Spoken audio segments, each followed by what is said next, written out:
Olá, amigos da Amazônia! Chegamos com mais um programa Caminhos da Amazônia no canal que é o mais amazônico do planeta. No programa de hoje você acompanha uma reportagem sobre a criação de galinha em pastagem. Você sabe o que é isso?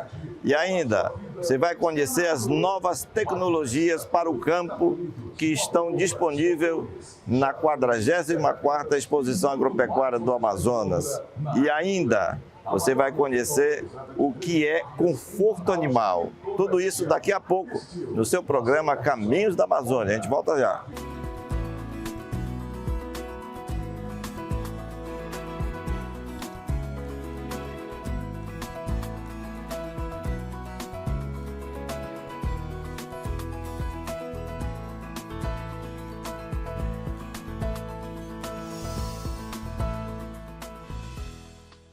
Você já conhece como se cria galinha com pastagem? Claro, isso é uma nova metodologia de criação de aves, permitindo um menor custo de produção e o aumento do lucro para o avicultor. A reportagem é de Jackson Salvaterra e Paulo Frazão.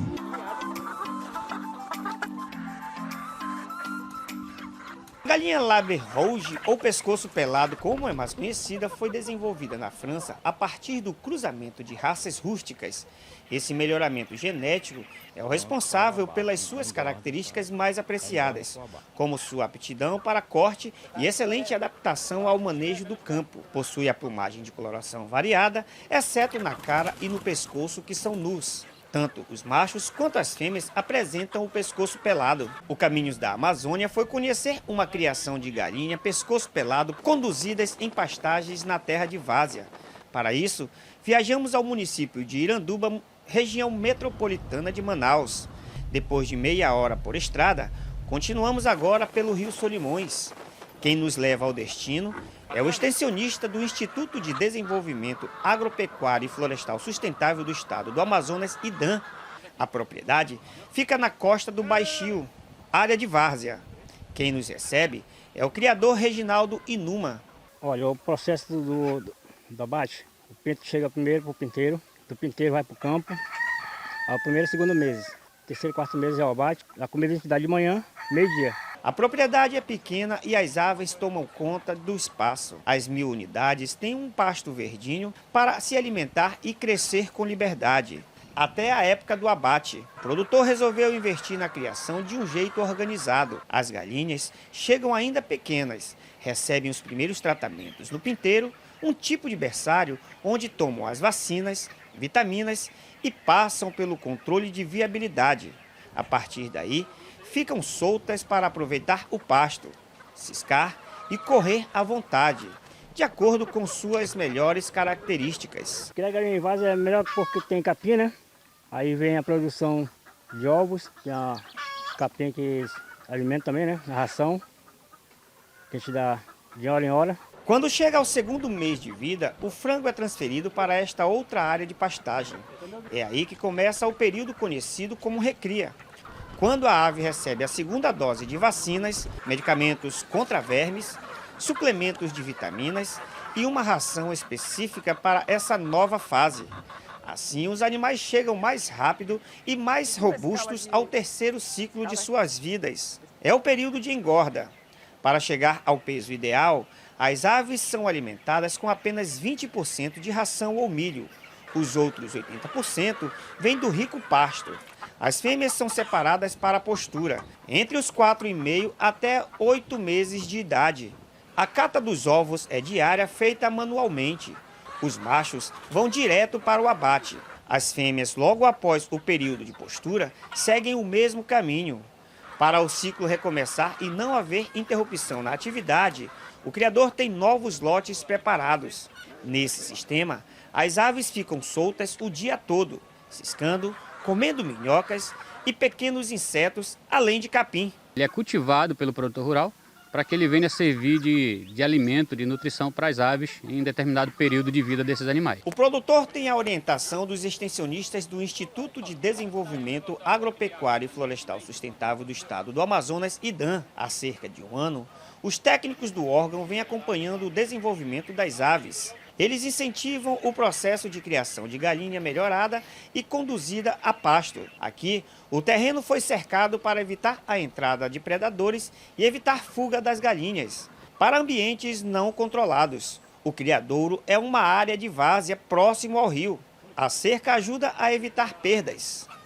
Isso tudo depende da quantidade de pastagem, da disponibilidade de pastagem que nós temos aí. Mas, no mínimo, nesse meio hectare de terra de várzea, de bioma de várzea, com a pastagem bem viçosa, como pode muito bem ser visto ali ao fundo, ele pode ser criado até 1000 animais nessa área de meio hectare. E, lógico, em pastos, em piquetes rotacionados. Tudo, cada lote de animal por idade dentro do seu piquete. Então, tudo bem planejado, bem arrumado, com assistência da gente, dizendo como é que faz, como é que tem que fazer. O produtor rural segue a cartilha, vai dar certo no final. Seguindo o escalonamento de produção, este lote e os animais têm cerca de 90 dias. Os machos já servirão para abate. Já as fêmeas são levadas para outro local, onde vão fazer uma linha de produção para pôr ovos. Dali, depois de 4 meses, elas serão abatidas para ser comercializadas. Deixamos a terra de várzea e fomos conhecer outra propriedade. Agora estamos em terra firme. Ecossistema diferente da várzea, mas a raça de galinhas é a mesma. A gleba fica no assentamento Nova Esperança Ramal Caldeirão, na estrada AM70. Jefferson Melo trabalhava com informática e resolveu investir na criação de galinhas com seu ex-patrão. Agora é sócio na propriedade de 2,5 hectares, onde cria aproximadamente 2.000 aves. O sistema é o mesmo que vimos há pouco no criadouro do Reginaldo. A diferença está no ambiente de terra firme. Neste galinheiro, ficam separadas as que estão doentes.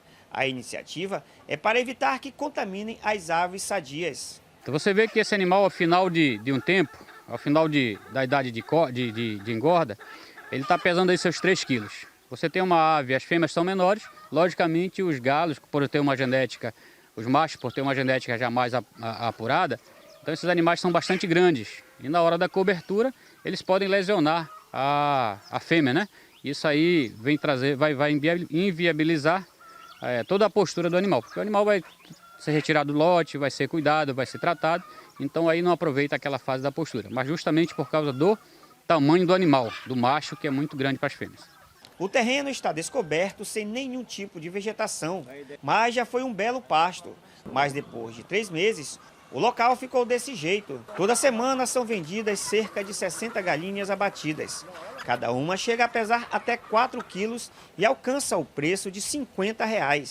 Mas para chegar a esse peso, o criador precisa seguir rigorosamente todas as orientações dos extensionistas do IDAM.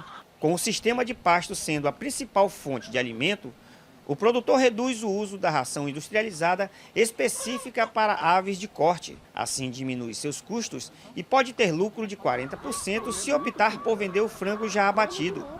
Isso traz benefícios importantes como, por exemplo, menor estresse das aves e, consequentemente, melhor qualidade da carne. No próximo bloco você vai saber e conhecer o que é conforto animal. É uma nova ciência. A gente volta já.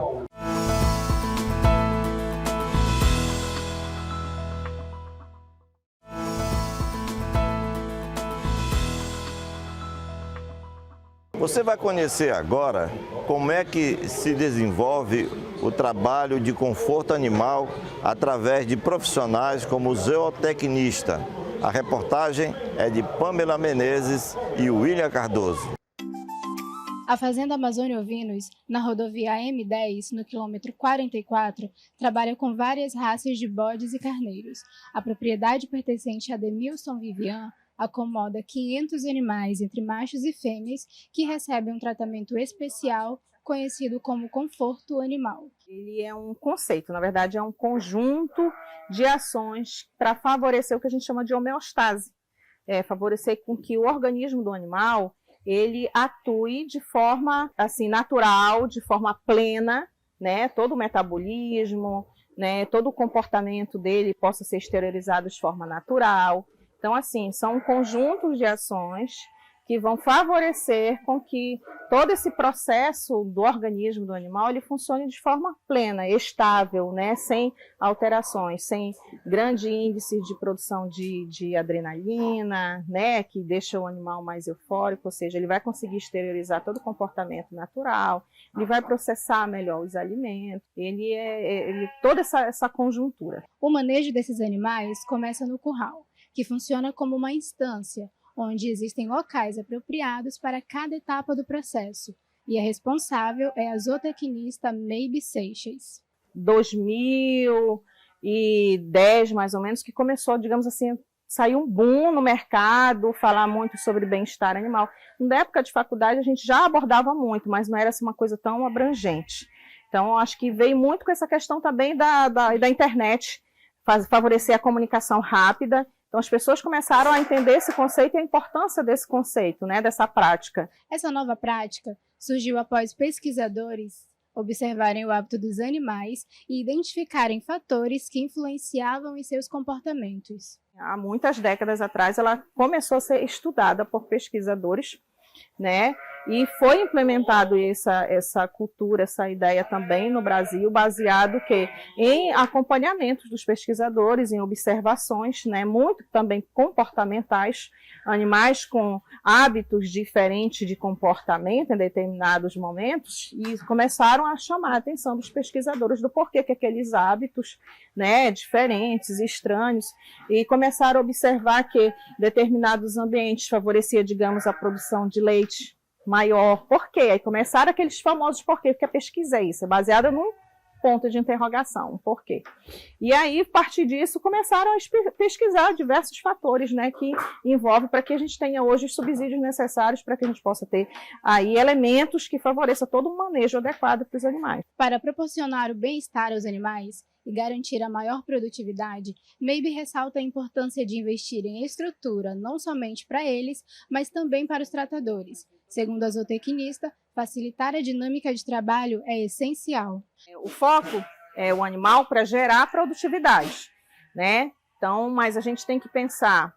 Aqui vou tomar um exemplo da fazenda, por exemplo. Não adianta pensar só o bem-estar do animal, mas eu também tenho que pensar no bem-estar do tratador, da pessoa que está ali no dia a dia. Então, eu tenho que favorecer também a dinâmica do trabalho, né, diário. Então, por exemplo, você ter ali todas as ferramentas necessárias de pronto uso. Isso é importante, porque favorece que o tratador não falhe com o manejo, não atrase a alimentação. Aqui a gente tem um exemplo, a capineira próximo da encilhadeira, onde a gente tritura o capim, a encilhadeira está dentro da instalação para facilitar a rapidez na distribuição, porque quando chega o horário de comer, eles olham para o bené, eles já enxergam o bené como, opa, já vem comida. Engraçado isso, né, que eles associam. Se os meninos passarem aqui na baia, você vai ver a gritadeira, eles já vão achar que vai estar dando comida. Então, é toda uma rotina, alimentação adequada, né, fazer o livre acesso para que esses animais tenham todos a condição de ter o acesso ao coxo, então isso é importantíssimo. As baias, nas quais os ovinos e caprinos ficam alojados, são pensadas estrategicamente para proporcionar o livre acesso à alimentação e evitar a lotação e estresse a eles. Começou no Tarumã e depois se expandiu para cá. Então, ela foi pensada a capacidade de cada baia para a extensão de coxo, para que todo mundo que fica alojado de forma confortável, que a gente usa o que a gente chama de densidade adequada, não coloca nem animal de mais, nem animal de menos também, até para otimizar. Então, a quantidade de animais adequada na baia, para ter uma boa densidade de conforto, circulação, né, para um não ficar estressando o outro, de acordo com a extensão de coxo, para que todo mundo tenha seu espaço no coxo na hora de se alimentar. Isso é uma coisa importantíssima também, livre acesso. Até porque assim, o bem-estar está associado às 5 liberdades. Liberdade comportamental, liberdade sanitária, ou seja, eles têm que estar livres de doenças. Então, a gente tem, aqui os meninos têm um trato muito criterioso, anualmente tem vacinação, os meninos não quebram a questão da vermifugação, estão sempre fazendo ali o controle, nasceu, estão sempre cuidando da mãe, vendo se a mãe está em algum problema, se o bebezinho está mamando o colostro direitinho. Então, a parte da liberdade sanitária, liberdade nutricional, livre acesso, todos comem adequadamente. Até os meninos têm uma preocupação muito grande. De vez em quando, na época da seca, pasto fica sacrificado, até porque a gente usa uma alta densidade na pastagem, né? Nossos piquetes são pequenos, são em torno de meio hectare. Os animais alimentam-se de capim-maçai e capim-elefante, ração e sal mineral não proteinado, e recebem suplementação balanceada para garantir a nutrição correta. A suplementação é baseada justamente para complementar aquilo que o pasto não oferece. Então, a gente faz todo esse manejo adequado. A gente está o tempo todo ali rebalanceando, inclusive, a dieta, né? Para que o animal emagreceu, os meninos, às vezes, eu chego aqui, olha, o animal está meio fraco, não estão respondendo, aconteceu alguma coisa, vamos mudar o manejo, vamos ver o que está acontecendo. A gente senta, refaz o manejo da fazenda, e aí vai buscar as causas que está fazendo com que o animal tenha caído a produção. Então, assim, estrutura de coxo, bebedouro. Nos pastos, se vocês observarem, todos eles têm essa casinha. Essa casinha, além de servir como sombra, para a hora do calor, eles terem onde se abrigar, mas tem bebedouros. Então, eles têm livre acesso ao coxo para tomar água, a alimentação também. Eles exercem o comportamento natural deles aí. Eles são bem tratados em termos, né, são livres de maus tratos. A gente não trata com maldade com eles. Então, assim, a gente respeita o que a gente chama das 5 liberdades. Liberdade de ter o direito de ter um ambiente adequado para viver, né? Então, assim, os meninos fazem sempre a troca da cama, estão sempre cuidando para que eles tenham esse conforto. Para ter um lugar para dormir, um lugar para ficar de forma saudável. Então, a gente tem um cronograma que, de vez em quando, entra com a parte de sanitização para limpar e desinfetar as baias, desinfetar os cascos também para evitar que eles tenham doenças. Então, assim, é toda uma sequência de ações. É investimento? Sim, é investimento. Mas um investimento como esse, a gente evita grandes índices de problemas de casco. Os animais, ao contrário de nós humanos, não pensam, contudo, conseguem sentir.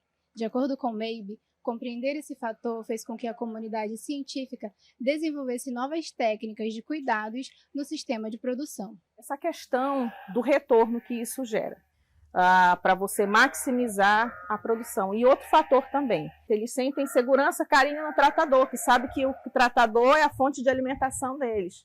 Então, essa parte de descobrir que o animal ele desenvolve, ele não raciocina como um ser humano, mas ele desenvolve um sentimento que exterioriza o comportamento dele. Uma água fresquinha, uma água limpa. Então, é a questão de saber que eles também sentem como a gente. Eles não raciocinam, mas sentem como a gente. A carne de bodes e carneiros era encontrada somente em um restaurante aqui em Manaus, que ficava localizado na zona centro-oeste da capital. Mas nas últimas 3 décadas passou a ser servida em diversos locais da capital manauara por ser uma carne saborosa e saudável. E quem ganha com isso são os consumidores e criadores. O manejo adequado e os cuidados com a alimentação e bem-estar dos animais são fatores que influenciam na qualidade da cadeia produtiva, gerando menor desperdício e uma boa comercialização. No próximo bloco você vai conhecer as novas máquinas, os novos equipamentos e as novas tendências para o campo da Amazônia brasileira.